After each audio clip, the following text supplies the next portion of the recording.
characters were good. The guy that played Judd, I thought was amazing. And that's another thing. I thought that the guy playing Judd was much more believable being the original Judd than he is in the remake. Like he has that voice, he has that kind of voice, deep. Like he's a young guy, but he has an old voice. Yeah, he was perfect, honestly. I kind of got a little of a hot take for Pet Sematary Bloodlines.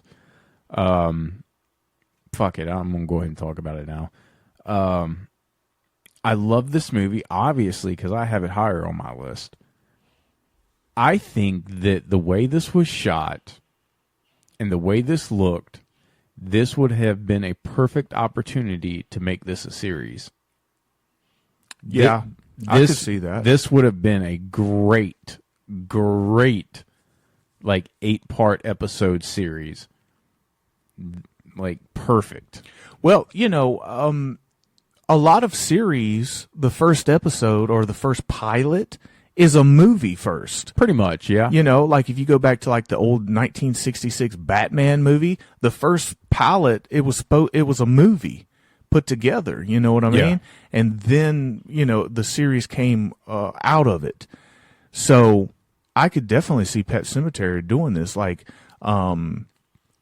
just the hospital scenes in Pet Sematary I thought was one of the most disturbing ones. I mean, those were, kind of some spooky, suspenseful scenes right there.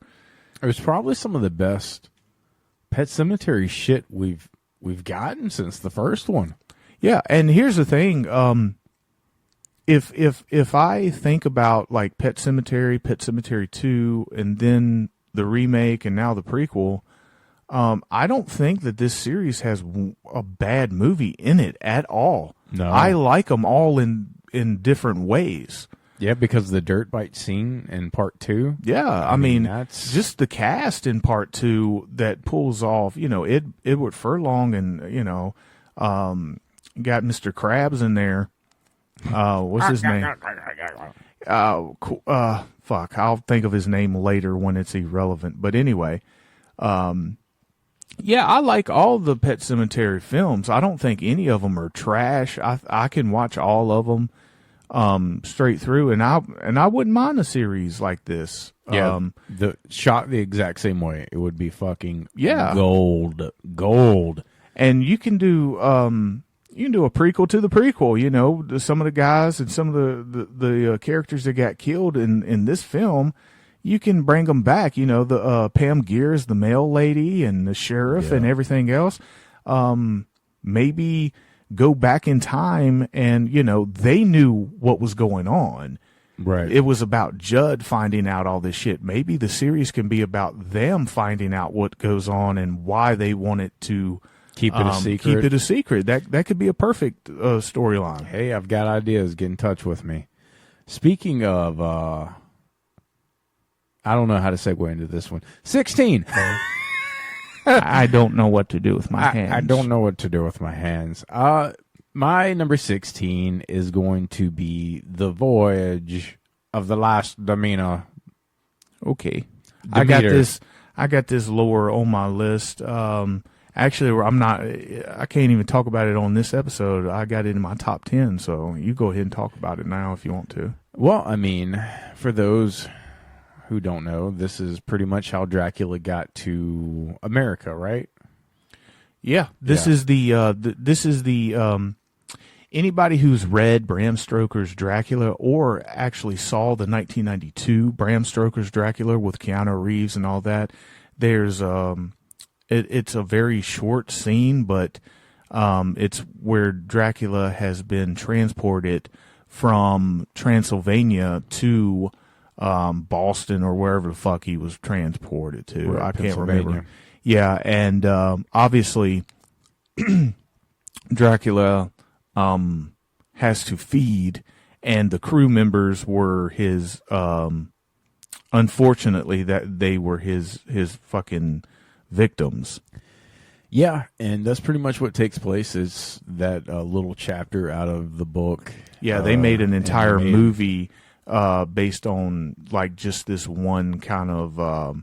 I don't want to say throwaway scene. I want to say it was significant, but it's very quickly went through because Yes. they didn't take the time in the book or in any other versions to make any of the crew members worthwhile characters. So that's why they skip through it a whole lot. In this movie, it's the opposite way. They make all these characters people that you care about. And hey, Dracula killed these people. And this is why you should care about them, because we're going to give them personalities and we're going to show them to you. Yeah, it was a very well done, very well written, very well shot. I really didn't care for the CGI too much, but I mean, you already know how I feel about CGI. You don't like any CGI in the movies? I don't. I'm just not a fan. I mean, goddamn, the practical effects in the 80s fucked me up. I mean, honestly. Well, unfortunately, there's not too many movies that will completely go CGI-less. Yeah, I know. But this movie did a really good job in utilizing it and everything like that. But it was very creepy. Gotta love a good isolation movie. And, I mean, what's scarier than being on a ship that you can't get off of because you're at sea? Right. And you loved every character in the movie. They did a great job focusing on all the characters. The captain, I can't remember his name. He was from Game of Thrones. He was the older guy. Brandon's probably yelling at me through the radio. We're not good on people that we know, let alone people that we don't know. Yeah, I can't remember his name, but that guy that played in this is the best you're going to get from us. I can give you the reference and what he's in, and just watch the goddamn movie, and you'll know that we're talking about the good fucking old fucker actor. Yeah, but I thought Dracula looked good in the movie. Yeah, Dracula was legitimately creepy. He was much more of a. You don't see the human side of Dracula, which I don't think was necessary to see at all in this film. This was the beast Dracula. This was the absolute terrifying bat / demon / anything else you want to call him.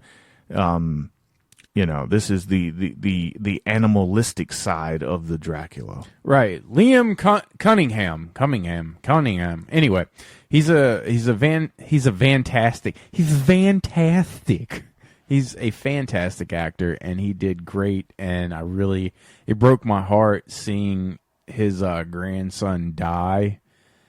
Yeah, it was just, I wasn't expecting to like that movie as much as I did, and they did such a great job with the cast and everything in it. And when I sit down and wrote my list, like I had it further down, and it just kept bumping its way back up. Yeah, when I first saw the trailer to this, I kind of knew that this movie was I knew that this movie had a huge potential to become what it was, and I'm so glad that it did. Some people might say that was a little boring and kind of drawn out, but personally, I don't feel that way. I think that the characters were good enough and were focused on enough to keep you going. Like there's a lot of dialogue in the film. This is what I would call an epic horror drama, rather than just a straightforward horror film. Right. But everything that involves Dracula is that way. You get a lot of story with Dracula. You don't when you Dracula is one of these things where you have to include the folklore. You have to include everything like that, and that's exactly what this is. If you have ADD or you ADHD and you can't pay attention to long dialogue films, you're probably not going to like this, and you're probably going to find it boring. Probably. But if you're not like that and you like story-driven horror films, this is probably the perfect movie for you of the entire year. Right. What is your number 16? My number 16 was is Sick. Ooh. Like me some Sick. I actually have it further up on my list. All right. Well, I'll talk about it here a little bit and save some for you. I thought Sick had the potential of being a letdown as far as where they were going with this film. Yes. Because this does take place and draw inspiration through the real life COVID-19 and the mask mandates and all this kind of stuff. Now, there was two different ways they could take this. They could focus on a killer and his kills, or they could focus on the political side of wearing masks and all that stuff, like you know, everything like that. Fortunately, they went with the first one. They were like, you know what? This is inspiration from COVID-19. This is inspiration from the real world. But first and foremost, this is going to be a fucking horror movie. And thank God they thought that way. Yes. They took inspiration from the left and the right. Right. Which, you know, let's just be honest, during COVID-19, it was a very political time period, unfortunately. And this movie, like you just said, was a slasher first. And then it used inspiration second. But it made both sides look stupid at points. And then it made both sides look right at points, which makes a great movie when they come together and you meet in the middle. Yeah, it's like I said, they could have taken a political side very early in the film. They could have said, okay, this is the right side and this is the wrong side and this is why it's happening. But like you said, they didn't do that. There were arguments on both sides. Not really arguments, but it was more of a mirror. Like, look, there might not be one right side. You might be right and you might be right. And there's some things you might be wrong. There's some things you might be wrong. You know what I'm saying? It's one of those things where how come everything has to be one or the other? You know what I'm saying? And when you can make a film that after you watch it, no matter what side politically you fall on, you think to yourself, okay, they didn't insult me. Right. That's a good movie. That's a good movie to have. That's a good thing to say, you know, they did talk about something current.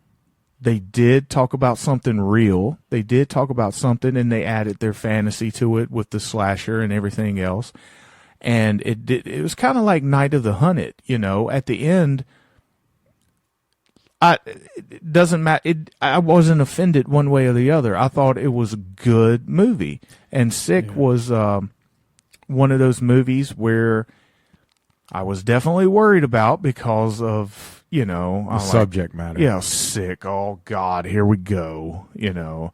Yeah. But it wasn't like that. It was goddamn really good. It was a damn good slasher film, and I thought it was a better slasher film than Scream. Yeah, I do too, obviously, because I have it higher on my list too. The thing with politicalness in horror movies, or just in any movie period, I'm just going to break it down to you how I see it. Mm. When you go really far left, you exclude everybody that isn't left. Right. Okay. Then when you go really far right, you exclude everybody that isn't far right. Okay. Right. So when you make fun of left and right, you start to exclude both of them, right?